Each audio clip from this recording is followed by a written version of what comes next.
Сыктывкарский пивоваренный завод ответственно подошел к импортозамещению. Скоро на прилавках магазинов Коми появится наша местная кола. Пока над заветной формулой популярного заграничного напитка трудятся технологи и купажисты, по транспортеру идет русский квас. Дегустировала напитки Дарья Вологжанина.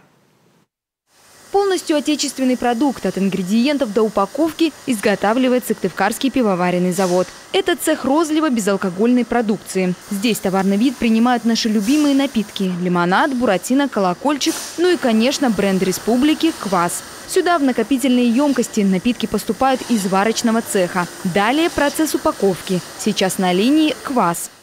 Вот так первоначально выглядит бутылка для сыктывкарского кваса и лимонада. Эта маленькая пробирка поступает в аппарат для выдува ПЭТ-бутылок. Путем нагревания в 150 градусов через этот аппарат из нее получается готовая 1,5-литровая тара.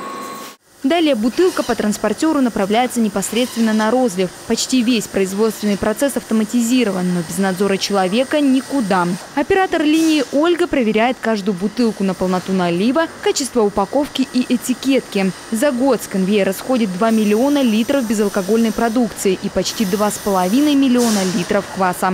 На сегодняшний день завод производит 11 наименований безалкогольных напитков, 3 вида кваса, такой как Матрена, это наш фирменный квас по нашей собственной рецептуре, квас сыктывкарский и, конечно же, квас хлебный, который в летний период мы продаем через квасные бочки.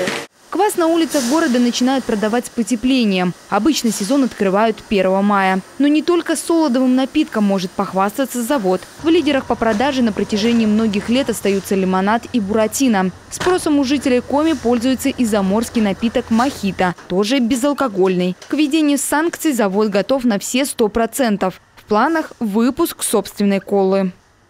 Сейчас мы готовимся к импортозамещению, можно так сказать.